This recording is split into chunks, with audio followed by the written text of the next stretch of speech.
ಸರ್ಕಾರಿ ಶಾಲೆಯ ಇಂಗ್ಲಿಷ್ ಶಿಕ್ಷಕರ ವರ್ಗಾವಣೆ.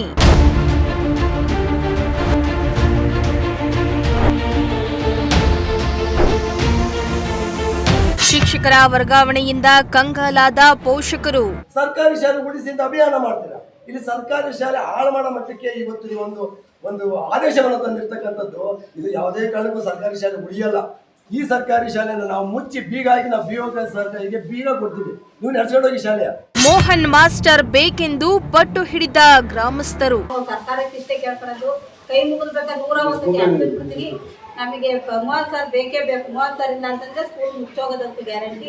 ನಾವಂತೂ 30 ಸಾವಿರ ಇಲ್ಲ ಅಂತಂದ್ರೆ ಸ್ಕೂಲಿಗೆ ಯಾವ ಮಕ್ಕಳನ್ನು ಕಳಿಸಲ್ಲ. ಎಸ್ ವೀಕ್ಷಕರೇ, ಸರ್ಕಾರವು ಕನ್ನಡ ಮಾಧ್ಯಮ ಶಾಲೆಯಲ್ಲಿ 2024-25ನೇ ಸಾಲಿನಲ್ಲಿ ಇಂಗ್ಲಿಷ್ ಶಿಕ್ಷಣ ಮಾಧ್ಯಮಕ್ಕೆ ಅಸ್ತು ಎಂದಿತ್ತು. ಅದರಂತೆ ರಾಜ್ಯಾದ್ಯಂತ ಸರ್ಕಾರಿ ಶಾಲೆಗಳಲ್ಲಿ ಮಕ್ಕಳಿಗಾಗಿ ಇಂಗ್ಲಿಷ್ ಶಿಕ್ಷಣವನ್ನ ಜಾರಿಗೆ ತಂದಿತ್ತು. ಇತ್ತ ಚಿಕ್ಕನಾಯಕನಹಳ್ಳಿ ಪಟ್ಟಣದ ಸರ್ಕಾರಿ ಕನ್ನಡ ಮಾದರಿ ಹಿರಿಯ ಪ್ರಾಥಮಿಕ ಶಾಲೆಯಲ್ಲಿ 2024-25ನೇ ಸಾಲಿನಲ್ಲಿ ಇಂಗ್ಲಿಷ್ ಮಾಧ್ಯಮ ಶಿಕ್ಷಣ ಪ್ರಾರಂಭಗೊಂಡಿದೆ.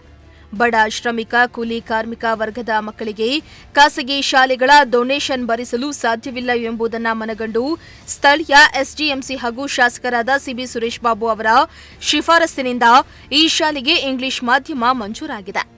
ಆದರೆ ಇದೀಗ ಏಕಾಏಕಿ ಇಂಗ್ಲಿಷ್ ಶಿಕ್ಷಕರನ್ನೇ ಬೇರೆಡೆ ವರ್ಗಾವಣೆ ಮಾಡಿದ್ದಾರೆ.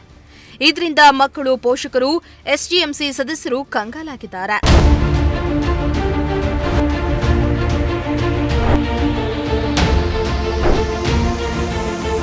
ಹೌದು, ಹೀಗೆ ಮಕ್ಕಳಿಗೆ ಇಂಗ್ಲಿಷ್ ಪಾಠವನ್ನ ಬೋಧಿಸ್ತಾ ಇರುವ ಇಂಗ್ಲಿಷ್ ಶಿಕ್ಷಕರ ಹೆಸರು ಮೋಹನ್.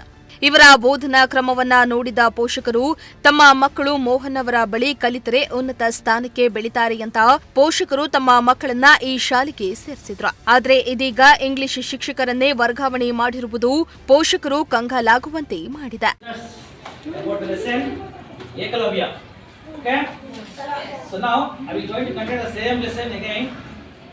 So Ekalavya, scene 1.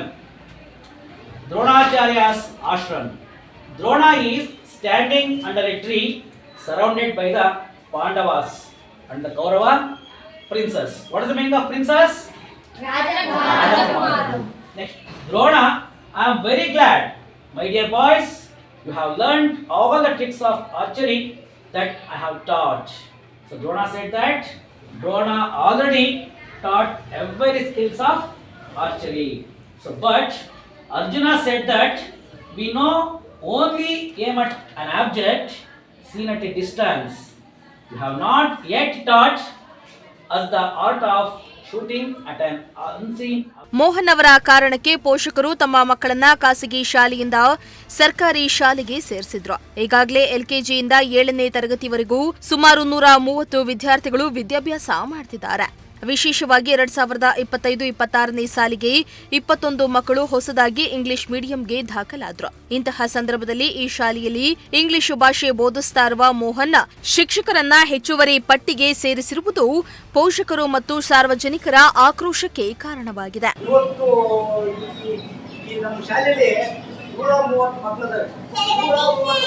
ನಾವು ಮನೆ ಹೋಗಿ ಕರ್ಕೊಂಡ್ಬಂದು ಒಳ್ಳೆ ಟೀಚರ್ಸ್ ಅಂದ್ರೆ ಒಳ್ಳೆ ಎಜುಕೇಶನ್ ನಮ್ಮ ನಂಬಿಕೆ ಮೇಲೆ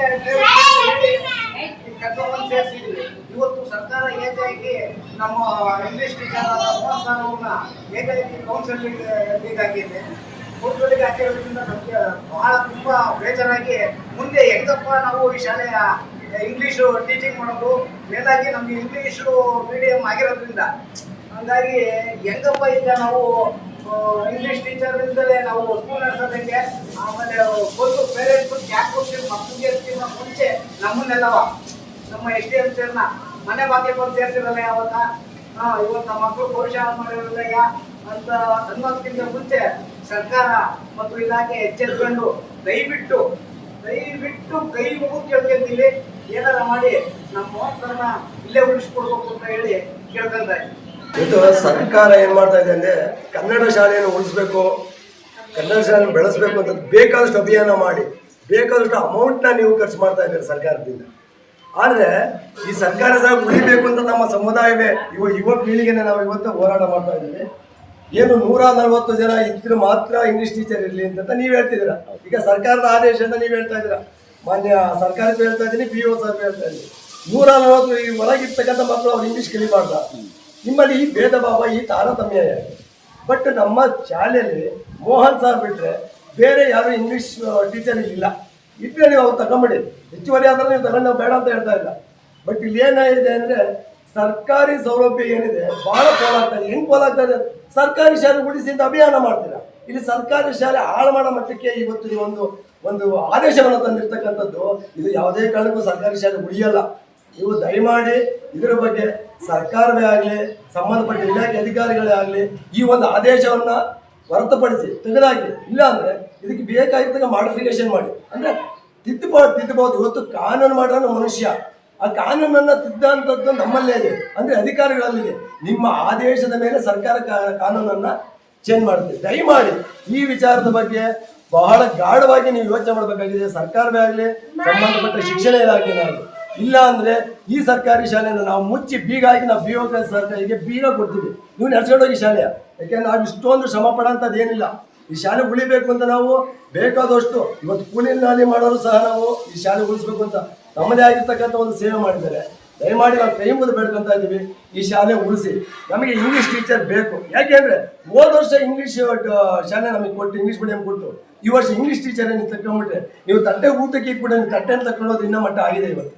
ದಯಮಾಡಿ ಇದರ ಬಗ್ಗೆ ನಿಮಗೆ ತಿಳುವಳಿಕೆ ಇರಲಿ. ಇದರಲ್ಲಿ ಒಂದು ಆದೇಶವನ್ನು ನೀವು ಬದಲಾವಣೆ ಮಾಡಿ ಬೇಕಾಗಿರ್ತಕ್ಕಂಥ ಕಾನೂನು ಸಲಹೆಯನ್ನು ಪಡೆಯಿರಿ. ಕಾನೂನು ಸಲಹೆ ಪಡೆದು ಬೇಕಾಗಿರ್ತಕ್ಕಂಥ ಒಂದು ಆದೇಶವನ್ನು ತರ್ರಿ ಅಂತ ನಿಮ್ಮಲ್ಲಿ ನಾವು ಕೇಳ್ತಾ ಇದ್ವಿ. ದಯವಿಟ್ಟು ಈ ಶಾಲೆನ ಅಳಿವಿಗೆ ನೀವು ಯಾರು, ಇದು ದಶಕದ ಶಾಲೆ, ಅಂದರೆ 100 ವರ್ಷ ಮೀರಿದೆ ಈ ಶಾಲೆಗೆ. ತನ್ನದೇ ಆಗಿರ್ತಕ್ಕಂಥ ಇತಿಹಾಸ ಇದೆ. ಇಲ್ಲಿ ಓದಿರ್ತಕ್ಕಂಥವರು ಅನೇಕರು ಇವತ್ತು ಮಹಾನ್ ಇದ್ದಾರೆ, ಮಹಾನ್ ಉದ್ಯೋಗದಲ್ಲಿದ್ದಾರೆ, ಮಹಾನ್ ವ್ಯಕ್ತಿಗಳಾಗಿದ್ದಾರೆ. ದಯಮಾಡಿ ಇದನ್ನೆಲ್ಲ ನೀವು ಇಟ್ಕೊಳ್ಳಿ. ಶತಮಾನದ ಶಾಲೆ ಇದು, ನಿಮ್ಮ ಒಂದು ಗಮನದಲ್ಲಿ ಇರಲಿ ಅಂತ ಹೇಳಿ ನಾನು ಮಾತು ಮುಗಿಸ್ತಾ ಇದ್ದೀನಿ. ಮುಂದೆ ಆಗಂತ ಅನಾಹುತಗಳಿಗೆ ದಯಮಾಡಿ ಯಾರು ಆಗಬೇಡ್ರಿ. ನಾವು ಬೀಗ ಹಾಕಿ ಬೀಗ ನೀವು ಕೊಡ್ತೀವಿ, ನೀವು ನಡೆಸ್ಕೊಂಡೋಗಿ ಶಾಲೆ. ನಮಗೆ ಸಂತೋಷ ಇಷ್ಟ. ಇನ್ನು ಇಂಗ್ಲಿಷ್ ಮಾಧ್ಯಮ ಶಾಲೆಗೆ ಇಂಗ್ಲಿಷ್ ಭಾಷಾ ಶಿಕ್ಷಕರೇ ಬೇಕಾಗಿಲ್ವೇ? ಶಿಕ್ಷಕರನ್ನ ವರ್ಗಾವಣೆ ಮಾಡಿದ್ರೆ ಮಕ್ಕಳ ಭವಿಷ್ಯವೇ ಹೇಗೆ ಅಂತ ಪೋಷಕರು ಕಂಗಾಲಾಗಿದ್ದಾರೆ.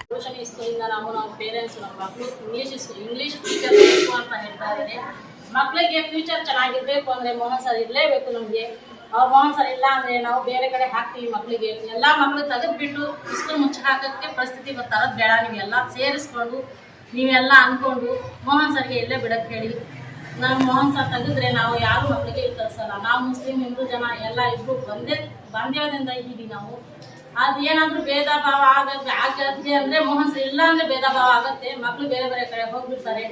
ದಯವಿಟ್ಟು ನೀವೆಲ್ಲ ಇದ್ದುಕೊಂಡು ಮೋಹನ್ ಸರ್ಗೆ ಇಲ್ಲೇ ಇದಕ್ಕೆ ಅವಕಾಶ ಮಾಡ್ಕೊಂಡು. ನಾನು ಮಕ್ಕಳಿಗೆ ನಮ್ಮ ಹುಡುಗರನ್ನ ಪ್ರೈವೇಟ್ ಸ್ಕೂಲಲ್ಲಿ ಹಾಕಿದ್ದೆ. ಈಗ ಮೋಹನ್ ಸರ್ ಇದ್ದಾರೆ ಅನ್ನೋ ಕಾರಣಕ್ಕೆ ಮಾತ್ರ ತಂದು ನಾನು ಕುಪುಷಣಿಗೆ ಹಾಕಿರೋದು. ಇಲ್ಲಿ ಒಳ್ಳೆ ಟೀಚಿಂಗ್ ಕೊಡ್ತಾ ಇದ್ದಾರೆ, ಒಳ್ಳೆ ವೇಸ್ಟ್ ಅನ್ನೋ ಕಾರಣಕ್ಕೆ ನಾವು ತಂದು ಗೌರ್ಮೆಂಟ್ ಸ್ಕೂಲ್ ಹಾಕಿದ್ವಿ. ಈಗ ಅಕಸ್ಮಾತ್ ಏನಾದರೂ ಅವ್ರನ್ನ ತಗೊಂಡ್ರು ಅಂತಂದ್ರೆ ನಾವು ಮತ್ತೆ ಬೇರೆ ಕಡೆ ಹಾಕ್ಬೇಕಾಗುತ್ತೆ. ಟಿಸಿನ ಬದಲೇ ತೆಗೆಯೋ ಟಿಸಿನ ನಲ್ಲಾಗಿರುತ್ತೆ ಮೋಹನ್ ಸರ್ ಅಂತಂದ್ರೆ. ಇದಂತೂ ಖಂಡಿತ ನಾನು ಸರ್ಕಾರಕ್ಕೆ ಇಷ್ಟೇ ಕೇಳ್ಕೊಳ್ಳೋದು, ಕೈ ಮುಗಿದ್ಬೇಕಾದ್ರೆ 101ಕ್ಕೆ ಹಾಕ್ಬಿಡ್ತೀವಿ. ನಮಗೆ ಮೋಹನ್ ಸರ್ ಬೇಕೇ ಬೇಕು. ಮೋಹನ್ ಸರ್ ಇಲ್ಲ ಅಂತಂದ್ರೆ ಸ್ಕೂಲ್ ಮುಚ್ಚೋಗೋದಂತೂ ಗ್ಯಾರಂಟಿ. ನಾವಂತೂ ಮೋಹನ್ ಸರ್ ಇಲ್ಲ ಅಂತಂದ್ರೆ ಸ್ಕೂಲಿಗೆ ಯಾವ ಮಕ್ಕಳನ್ನು ಕಳಿಸಲ್ಲ. ಅದೇನೇ ಇರಲಿ, ಕೂಡಲೇ ಸಂಬಂಧಪಟ್ಟ ಅಧಿಕಾರಿಗಳು ಇತ್ತ ಗಮನ ಹರಿಸಿ ಪೋಷಕರ ಮನವಿಗೆ ಸ್ಪಂದಿಸಬೇಕಾಗಿದೆ. ಇಲ್ಲವಾದರೆ ಮಕ್ಕಳನ್ನ ಮತ್ತೆ ಪೋಷಕರು ಖಾಸಗಿ ಶಾಲೆಗೆ ಸೇರಿಸಿದ್ರೆ ಸರ್ಕಾರದ ಕನಸಿನ ಜೊತೆಗೆ ಸರ್ಕಾರಿ ಶಾಲೆಯ ಮಕ್ಕಳು ಇಂಗ್ಲಿಷ್ ಶಿಕ್ಷಣದಿಂದ ವಂಚಿತರಾಗ್ತಾರೆ. ಚೇತನ್ ಜಾನಕಲ್, ಪ್ರಜಾಶಕ್ತಿ ಟಿವಿ, ಚಿಕ್ಕನಾಯಕನಹಳ್ಳಿ.